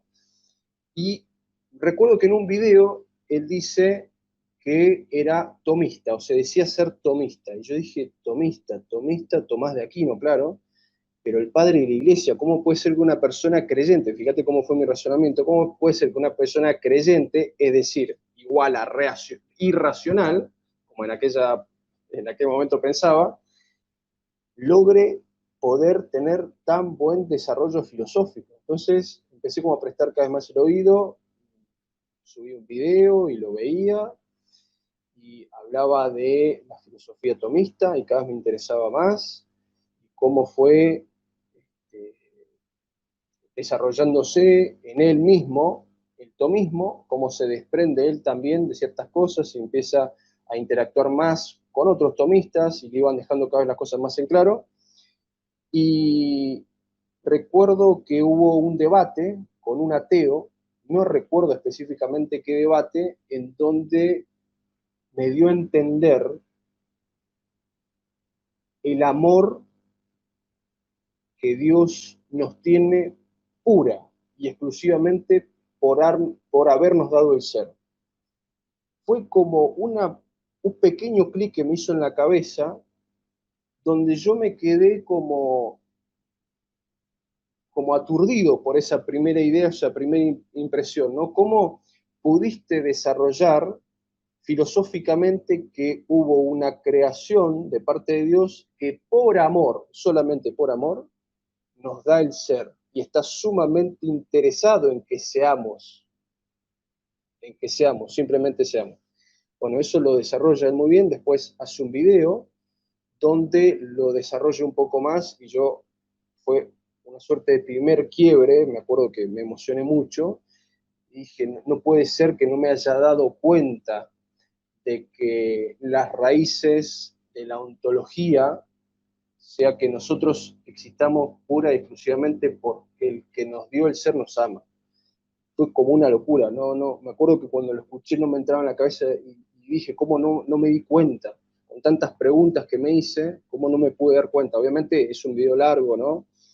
En donde uno tiene que escucharlo con atención y lo demás, pero fue un primer impacto.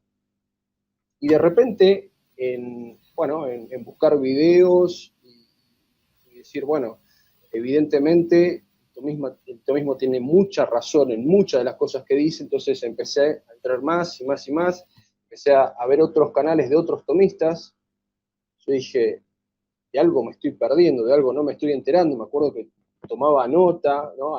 Tiraba flechita para allá, decía, cómo no racionalicé nunca esto? Y después me hice una pregunta, que es, ¿por qué en la masonería se habla de tantos filósofos? Y siendo Tomás de Aquino, un sucesor, podríamos decir, del aristotelismo, en su forma de pensar realista, ¿por qué no se habla en la masonería de Tomás de Aquino? Entonces me pareció absolutamente loco. ¿Cómo no se va a hablar de teología de Tomás de Aquino? Porque es sumamente abarcativo, explica todo desde muchos ángulos, ¿no? Entonces, fíjate, de repente, al querer entrar más en este terreno, me vi siendo sitiado. Había cosas, o sea, siendo sitiado, como que no podía salir de mi mundo de ideas y era permanentemente cada vez más atacado. No podía superar este argumento, no podía superar aquel otro, entonces decía, bueno, evidentemente tengo que quebrar o romper algo. Tengo que quebrar o romper algo. Ahí ya me había parecido bastante ridículo el hecho de que la verdad le pertenece a uno y no está fuera de él, ¿no? Uno se tiene que adecuar con la verdad, ¿no? Como que, como bien se define, la verdad es la adecuación del pensamiento con las cosas. Bueno, uno debe salir de sí a buscar la verdad. Siempre me había parecido que la verdad, reitero, estaba dentro de uno mismo y la tenía que descubrir y tenía que meterse y tenía que meditarlo, tenía que leer cada vez más cuestiones ritualísticas, cuestiones simbólicas, nada más alejado de la verdad. ¿Sabes qué, hombre, Tomás? Este pedacito del video sí o sí hay que hacérselo llegar a Jonathan Ramos, porque tenemos la alegría de un converso a la Iglesia Católica por, por una iniciación en toda esta parte del tomismo gracias a Jonathan Ramos. Esto lo tiene que ver él, pues. Jonathan, mi hermano, si esto lo estás viendo, mi hermano, usted también lo estamos esperando aquí en la casa. Ya verás. Continúa, hombre, Tomás. Tal cual, tal cual. Bueno, y a ver, estaba viendo videos, cada vez iba entendiendo cada vez mejor, te decía, tomaba nota, me acuerdo, guardaba frases, ¿no? Como cuestiones que para mí eran verdades, iba estudiando, ya quería comprarme libros de Tomás de Aquino, bueno. O me iba descargando PDFs, entonces ya tenía la Suma contra los Gentiles, la quería leer todos los días, me harté, me acuerdo, a la página 50 dije no quiero saber más nada, pero así que sigo viendo videos. Y bueno, en seguir viendo videos, en la pandemia, llego a un video de Santiago Alarcón. Y ahí es donde entra Rincón Apologético a mi vida. Si me parecía demencial que una persona creyente en Cristo, en las verdades de Cristo, tuviese tan buen desarrollo argumental a la hora de exponer sus ideas, imagínate lo que me provocó a mí que una persona pudiese defenderse en sus ideas y argumentase tan bien con la Biblia. La Biblia siempre me pareció algo absolutamente desconexo, como que una cosa se contradecía con la otra, y leía cosas en la Biblia que me parecían absolutamente irracionales y de repente hay un quiebre de odio a amor en un Dios del Viejo Testamento con el Nuevo Testamento. O sea, yo dije, esta cosa no es para mí, nunca fue para mí. Sí, obviamente me impactaban algunas cuestiones relacionadas con Cristo, pero ni siquiera tanto, ¿no? Como una persona que vino a hablar de amor. Pero Claro, y eso que cuando, Santiago, cuando vos lo viste, Santiago todavía no era católico. no, no, tal cual. Entiendo que hasta inclusive hace poco ha tomado la primera comunión, lo cual es una cosa impactante, ¿no? Cuando vi esa imagen me produjo una inmensa, inmensa alegría, inmensa, inmensa alegría. Además, yo tomo la decisión de subir mi primer video a YouTube por el día después que él tuvo con una conversación con José Plasencia, donde él ya se estaba cuestionando muchas cosas esa noche y el otro día dice, me hago católico. Y yo exploté de alegría, algo me pasó, obviamente ya estaba convertido, ya habían pasado un montón de cosas interior mías, subí ese video diciendo, mira, gracias a vos, a él y a él, yo soy un converso, por haber visto tantos tus videos y por haber Por tenido esa si, paciencia, esa necesidad de comentar lo que aprendía, ¿no? Sí. por si alguno de pronto no ha visto ese video, ahí les va. Quería grabar este primer video de mi canal, no sé qué tanto agregaré en el mismo, agradeciéndole a Santiago Alarcón y por supuesto tantos muchos otros como Hugo Delgado, como José Plasencia, como Jonathan Ramos por supuesto, como Montserrat Castillo, como también Pedro Can, el sacerdote exorcista de argentino que está viviendo actualmente en México, como al padre José Luis Toro, a todos ellos que me hicieron pasar de la masonería después de 7 años y medio, habiéndome constituido en su momento como maestro masón y después haber abandonado y renunciado por completo y haber pasado a la Iglesia Católica. Mi testimonio de conversión es muy particular.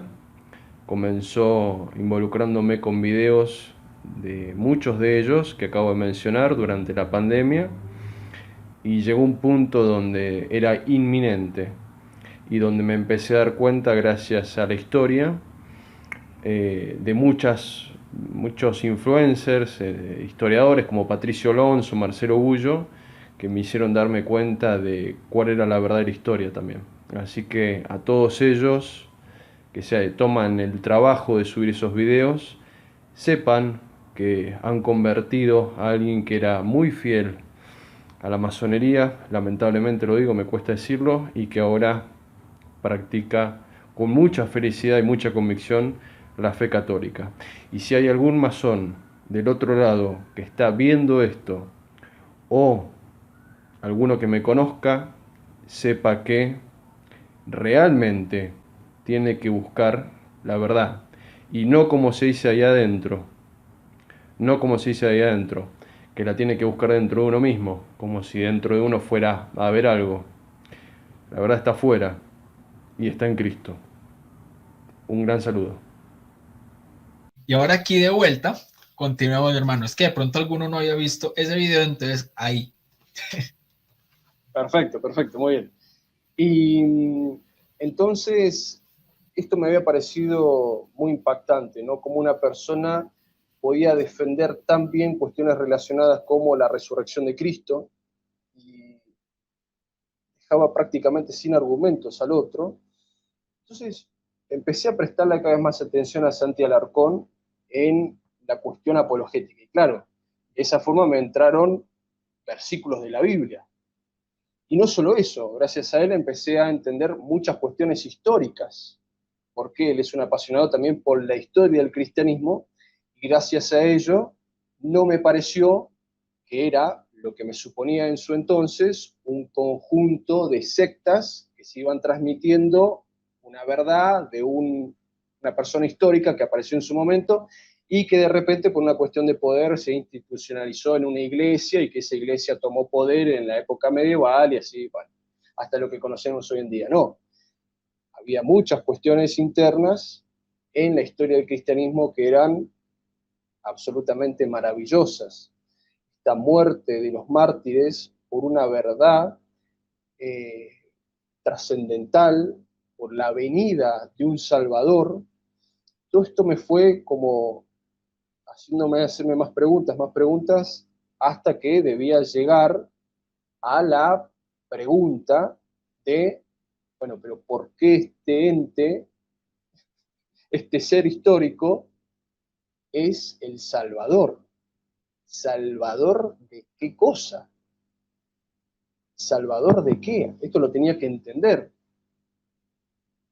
Obviamente yo el concepto de perder el alma ya lo conocía de catequesis, se me había mencionado, pero fue cada vez más notorio en mí cómo se iba aclarando este tema de que realmente el ser no tenía una finalidad, sino una vez que uno ya tiene existencia no deja de existir. Ahora, debe pasar algo con este ser.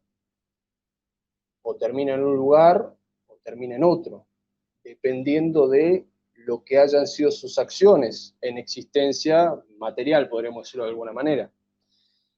Entonces empecé a comprender más el porqué, la necesidad que hubo de que apareciese Cristo en la historia a tener que redimir y pagar por amor nuestros pecados y que comience una era nueva en el ser humano. Ni por asomo se me había pasado por la cabeza que esta era una, ¿cómo podría decir? Un acto de justicia por amor hacia el hombre.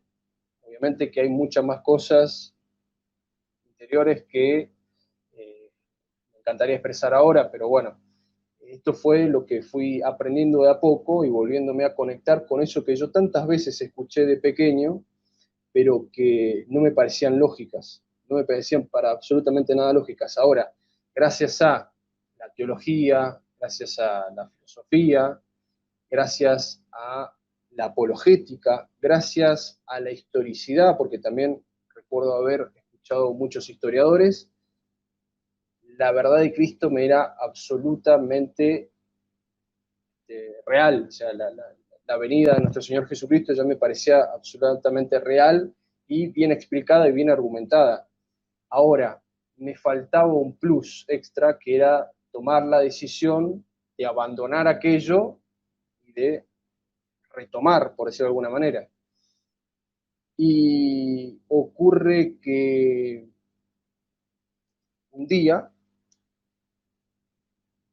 logro comprender esto de que una vez que termina nuestra vida, tenemos la posibilidad de reconectarnos con el Dios absoluto. Pero este Dios absoluto es plenamente bueno. Entonces, si uno muere en un estado no bueno, ¿qué es lo que pasa con uno? Entonces, lo que sucedió es que comprendí el concepto de la condena eterna. Lo comprendí gracias a un sacerdote que había escuchado su sermón, que es el cura, el padre Carlos Spahn, ¿sí? No sé si lo conocen, tiene una prédica muy buena. También había visto muchos videos de Padre Toro, ¿sí? Venezolano, y gracias a ellos me empecé a dar cuenta del significado correcto del pecado y de lo que era muy probablemente morir en ese estado de pecado. Entonces, cuando logro entenderlo, recuerdo que quiebro por completo. Cuando digo quiebro por completo me desplomé del llanto y del arrepentimiento de haber estado tan equivocado y haber cometido tantos daños, porque hay algo que acá es muy importante mencionarlo. Uno cuando cree que la verdad es pura y exclusivamente algo que tiene que buscar uno dentro de uno mismo, entonces no existe tal cosa como el pecado, o el pecado tal vez es un error a mi propio autodesarrollo.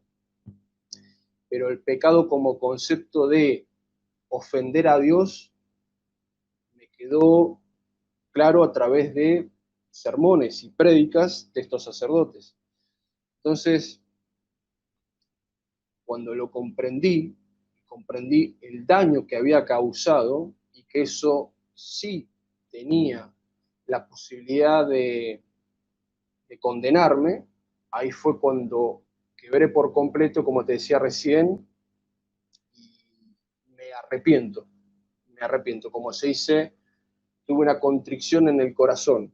Realmente estuve muchos días en una situación muy mala anímicamente, con un profundo arrepentimiento, pero recuerdo que ese día en el cual comprendí esto, miré una crucecita que tenía guardada en un cajón, en el fondo de un cajón, la tomé, la miré y dije, voy a volver.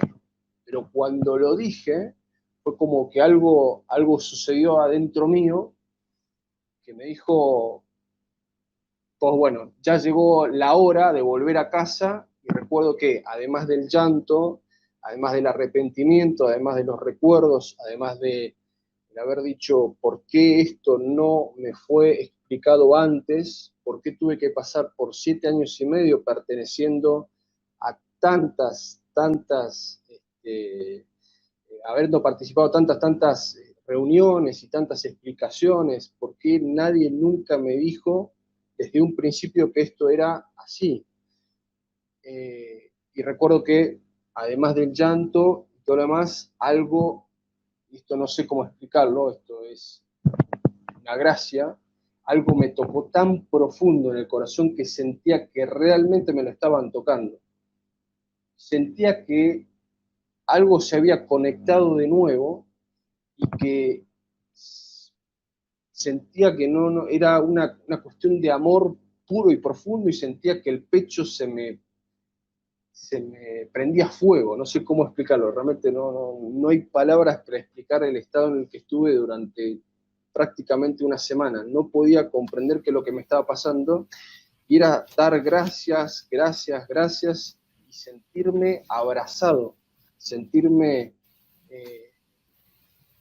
vuelto en casa, o sea, es como la avenida, ¿no? ¿Sabes qué es eso, mi Después, hermano? sí, dime. Eh, es como la parábola de la oveja perdida, que el Señor deja las 99. Solamente a los que nos ha tocado ser esa oveja perdida, entendemos eso que vos estás describiendo ahí, mi hermano. Totalmente, totalmente. Fue exactamente eso, y recuerdo, no podía dormir de la emoción, del llanto, y de sentirme tan amado, pero amado en el sentido de que me amaban desde lo más profundo. No, hace muchísimo tiempo que me había racionalizado tanto que se endureció toda esta parte emocional, y fue en ese momento donde tomo esa cruz y digo, bueno, voy a volver donde algo se rompió internamente, y aparecieron estas cosas, ¿no? Que por gracia de Dios uno entiende que es profundamente amado. Bueno, luego llegó la hora de tomar la decisión de volver y de abandonar lo anterior. Recuerdo que pasada esa semana, haciéndome muchas cuestiones sobre lo que iba a pasar con mi vida, porque imagínate que salir de un lugar donde te conoce tanta gente y estás tan conectado es una decisión importante, y bueno, lo que tienes que hacer es decir, no voy a volver nunca más, y lo lamento. No voy a dar muchas más explicaciones porque ¿quién te va a entender que pasó todo esto? Es muy difícil explicarlo. Además, yo no me sentía anímicamente bien como para querer explicarlo, entonces decidí, recuerdo que fue un fin de semana, un sábado, y decido redactar la carta de renuncia a la masonería y de votar, de tirar absolutamente todo lo que tenía guardado que tuviese que ver con la masonería. Fue un impulso enorme, agarrar una bolsa negra y empezar a meter, pum, esto, y esto, y esto, el libro, y aquel, el simbolito, el pin, todo en una bolsa, y me acuerdo que lo tiré y dije, empiezo de cero, cuenta nueva, no conozco a nadie, nadie me conoce ahora, empezamos absolutamente de cero. Eh, bueno, imagínate que cada vez me sentía más animado y decía, bueno, tengo que volver. Recordaba haberme confesado y recordaba de memoria el pésame, pero digo, ¿qué es lo que le tengo que decir al cura, al sacerdote? ¿Pero qué le digo?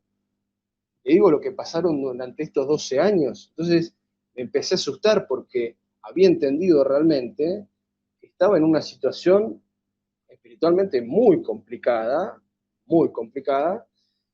y tuve un deseo muy grande de querer confesarme. Era una necesidad de tocar las puertas, ábranme que quiero decir todo, ahora ¿cómo lo hago? Bueno, decido un día ir a una catedral, en la Catedral de los Jesuitas aquí en Mendoza, y entro con mucho miedo, no sabía qué decir ni cómo decirlo, solamente habiendo pasado por todo este proceso, cuando me llega el turno a mí, paro frente al sacerdote, lo miro y me acuerdo que me dice, bueno, ¿hace cuándo que no te confesas? Le dije rápidamente, hace 12 años le dije. Y entonces el tipo me mira y me dice, bueno, contame cuáles son tus pecados. Bueno, yo se los empiezo a contar y me salieron de mi boca únicamente dos pecados, que ni siquiera fui en profundidad a contarlo, ¿no? O sea, fue, siento que he mentido durante mucho tiempo, como una cosa así. Entonces, el sacerdote me miraba y me decía, bueno, ok, me da la absolución, retírate, y yo me retiro. Sentía como que no, ¿qué fue esto? No entiendo. Bueno, vuelvo a mi casa muy preocupado sobre lo que había sucedido y digo, pero qué pasó? ¿Ya está? ¿Ya estoy de nuevo? ¿Ya puedo participar? ¿Puedo comulgar? ¿Puedo todo esto y lo otro? Entonces empiezo a preguntarme cómo confesarme correctamente. Y me llega un video sobre examen de conciencia. Y digo, esto era lo que necesitaba, me voy a descargar el examen de conciencia. Y cuando lo empiezo a leer, dije, ok, pausa. Empiezo a notar. Uno. Cuando empecé a ver lo que estaba anotando, y empecé a dar vuelta a la página y seguía anotando, la otra y seguía anotando, dije, primero que me sentí muy mal internamente por estar recordando todo eso y veía todo el daño que provoqué. Todo el daño que provoqué, el daño que me provoqué, bueno, en primer lugar al prójimo, después a mí mismo, todas las aberraciones inclusive que he llegado a hacer. Y entonces termino de hacerlo y digo, bueno, listo, ya tengo el documento, todo el papelerío para ir y exponerlo, ¿no? Y confesarme correctamente con este examen de conciencia. Recuerdo una noche anterior a confesarme que rezo el rosario, que creo que nunca lo había rezado y logro rezarlo. Y tuve como una suerte de, esto no sé cómo contarlo verdaderamente, pero tuve como una suerte de cosa dentro mío que no me dejaba rezarlo, no sé cómo explicarlo realmente, esto es creer o no creer, pero había algo dentro de mí que ese día se opuso muchísimo a que ese rezo se produciese, y realmente vi y sentí algo que me impactó mucho, a tal punto que no lo pude dejar, o sea, no pude terminarlo, me senté en la cámara aterrado de lo que estaba pasando. Recuerdo que estaba acostado sobre la cama intentando terminarlo, me sentí profundamente aterrado y dije, ¿qué pasó acá? ¿Qué sucedió acá? ¿Qué fue esto? Entonces me llega como una calma, me dice como persistencia, ¿no? Como resistirlo, tranquilo, recomponete y volvemos a empezar de cero. Lo logro hacer, siento una paz indescriptible y perdón que me trabe en esta parte, pero es que es muy, muy fuerte. Y logro una seguridad y una suerte de voz interna que me dijo, tranquilo que lo vas a poder decir, igualmente este paso ya fue el más importante. O sea, el hecho de haber anotado todo ya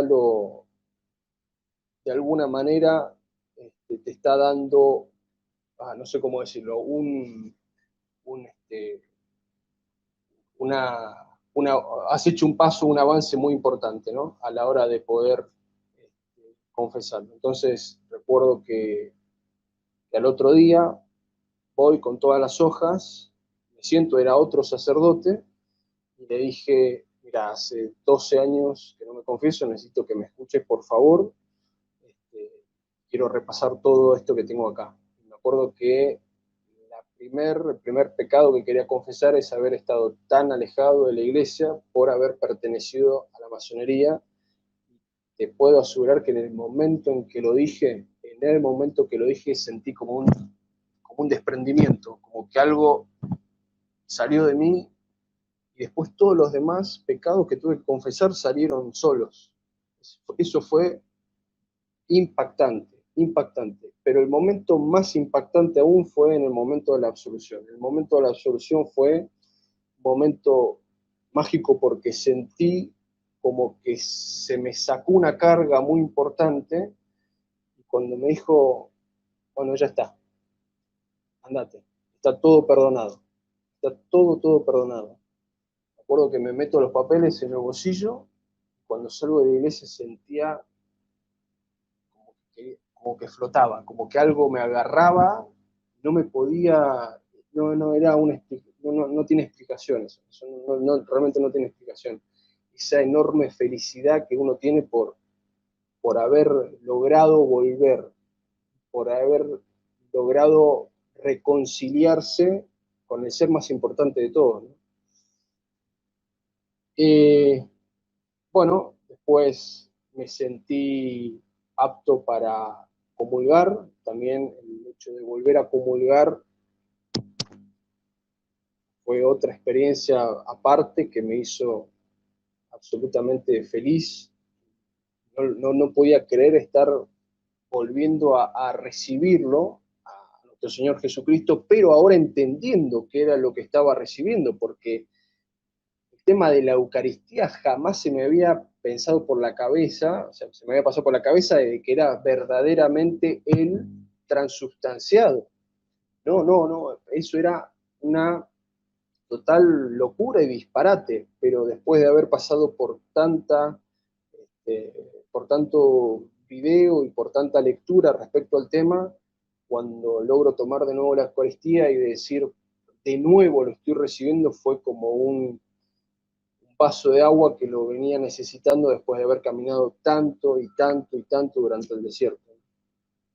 Así que eso fue mi vuelta y hoy te puedo decir que es rezo diario, asistencia a misa los domingos, estar en gracia, intentar confesarme lo más frecuente que se pueda. Obviamente están las caídas que tienen que haber, pero absolutamente nada relaciona lo que, bueno, aquellos pecados que cometí durante tanto tiempo, porque sí, porque me estaba permitido.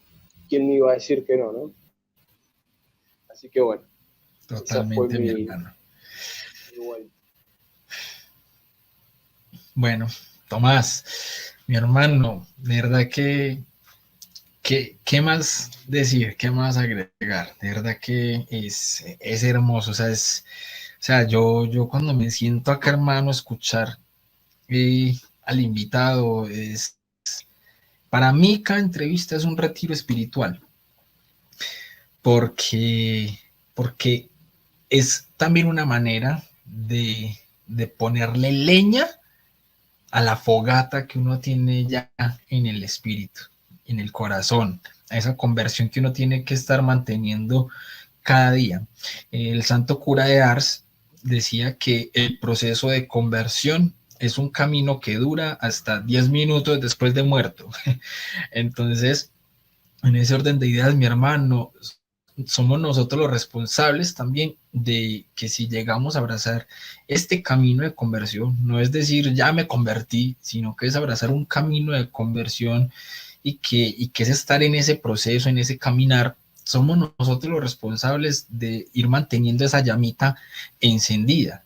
Y eso se mantiene con la oración, con la confesión, estando en gracia, comulgando, pero también muy especialmente formándose, porque como dice mi buen amigo San Agustín, nadie ama lo que no conoce. Entonces, por ende, ¿cómo vamos nosotros a amar más a nuestro Señor Jesucristo si lo conocemos tan poco?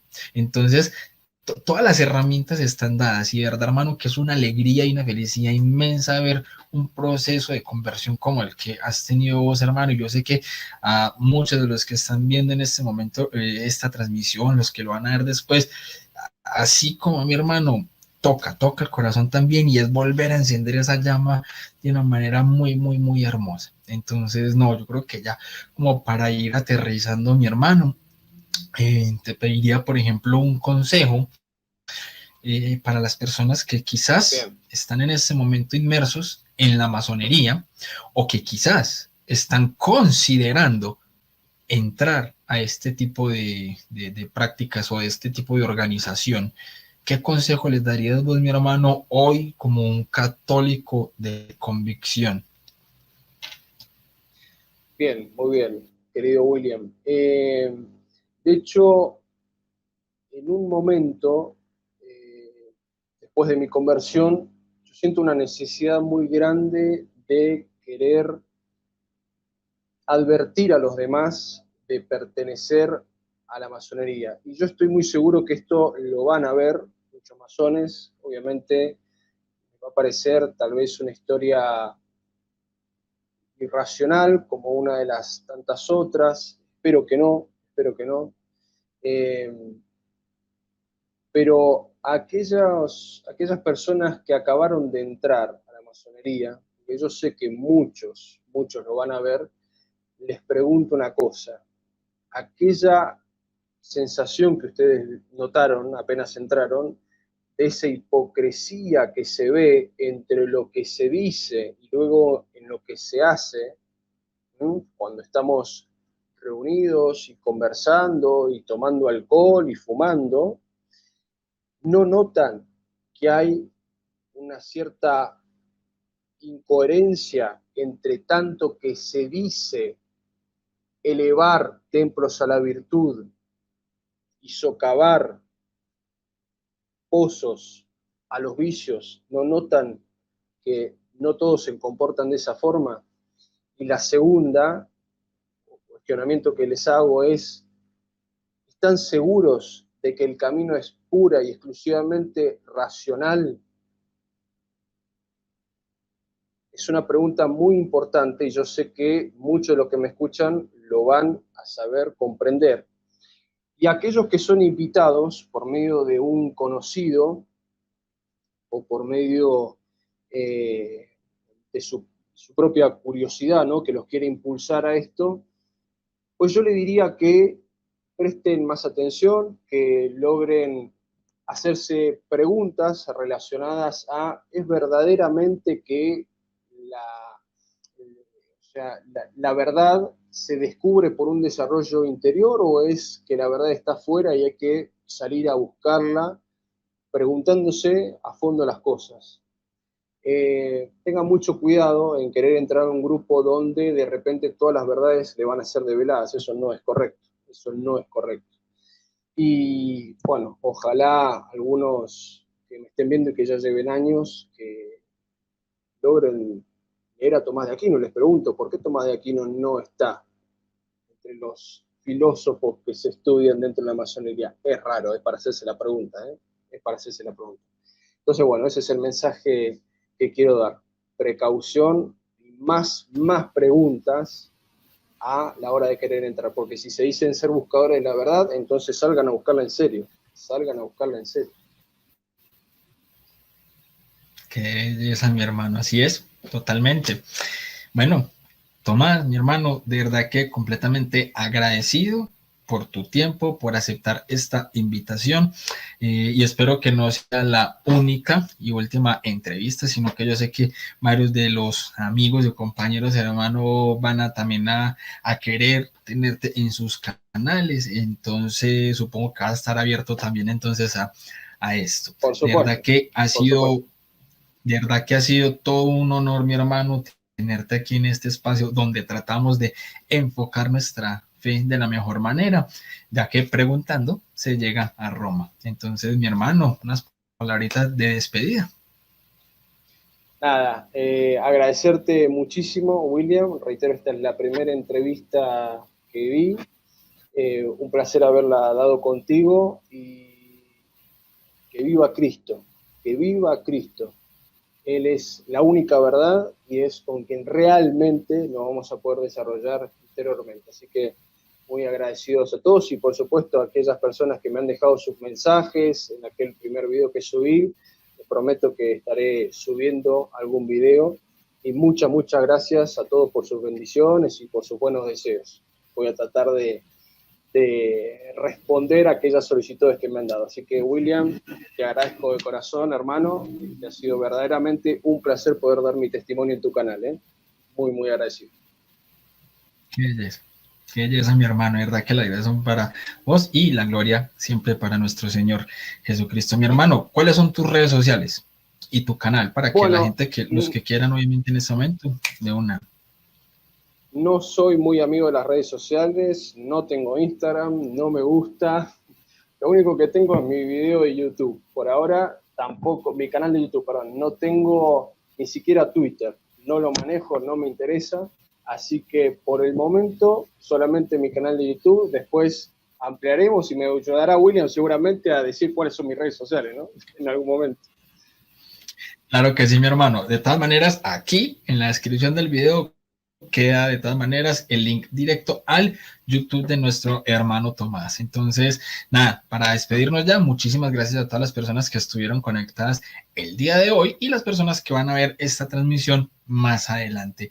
De verdad que ha sido todo un honor y un placer estar esta noche con ustedes. Una de las entrevistas más largas que hemos tenido en este canal y en este programa. Y recuerden que, como siempre dice mi buen amigo San Agustín, nadie ama lo que no conoce. Y por eso, preguntando, se llega a Roma. Dios los bendiga y la Virgen los acompañe. Espíritu Santo, y en la Santa Iglesia.